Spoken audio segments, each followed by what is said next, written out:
ایک عیسائی مسلمان دونوں جھگڑا کر رہے ہیں، غوث اعظم گزر رہے ہیں، جھگڑا ہو رہا ہے۔ عیسائی مسلمان سے کہتا ہے ہمارے نبی عیسیٰ علیہ السلام نے مردے زندہ کیے، تمہارے نبی نے بھی کو کیا تو بتاؤ۔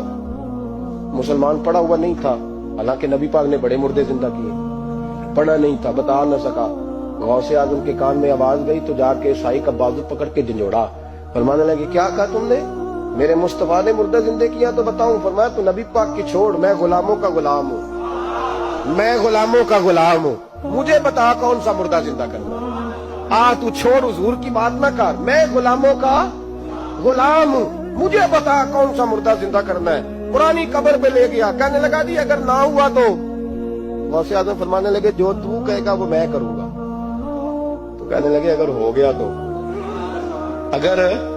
تو غوث اعظم کہنے لگے نہ میرے خانقاہ پہ جھاڑو دینا، نہ میرے برتن مانجنا، نہ میرے گھر کا سودا لانا، اگر زندہ ہو گیا تو بس میرے نبی کا کلمہ پڑھ جانا، بس میرے رسول کا کلمہ پڑھ جانا۔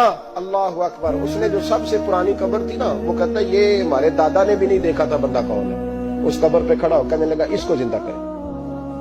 تو غوث اعظم رضی اللہ تعالیٰ عنہ قبر کے سرانے کھڑے ہوئے تو دعا کرنے لگے، کہنے لگے مولا اپنے لیے نہیں تیرے رسول کے لیے۔ پھر فرمایا قم باذن اللہ، اٹھ اللہ کے حکم کے ساتھ۔ ایک عورت کلمہ پڑھتی ہوئی کھڑی ہو گئی اور کھڑی ہو کے اس نے پہلا جملہ کہا تو کمال کر دی، کہنے لگی میرے نصیب دیکھو، میں بنی اسرائیل کی تھی، عبد القادر تیرے صدقے جاؤں، تو نے مجھے کھڑا کیا ہے تو اللہ نے مجھے مصطفیٰ کا کلمہ پڑھنے کی توفیق دی، تیرے قربان جاؤں عبد القادر، تیری کیا بات ہے؟ اب وہ بندہ دوڑ دوڑ کے غوث اعظم کے قدموں میں آیا، فرمانے لگے نا کلمہ میرے مصطفیٰ کا پڑھتا ہے۔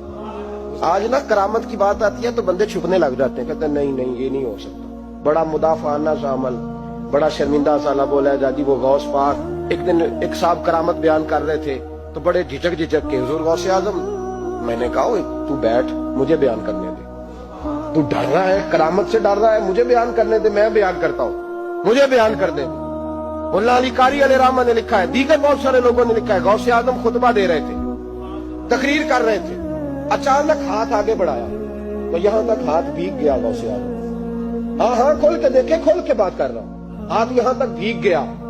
مرید کہتے ہم نے پوچھا حضور پانی بھی کوئی نہیں، ہاتھ بھیگ گیا۔ میں چپ کر کے سبق پڑھو، شاگردوں کو پڑھا رہے، چپ کر کے سبق پڑھو، تھوڑی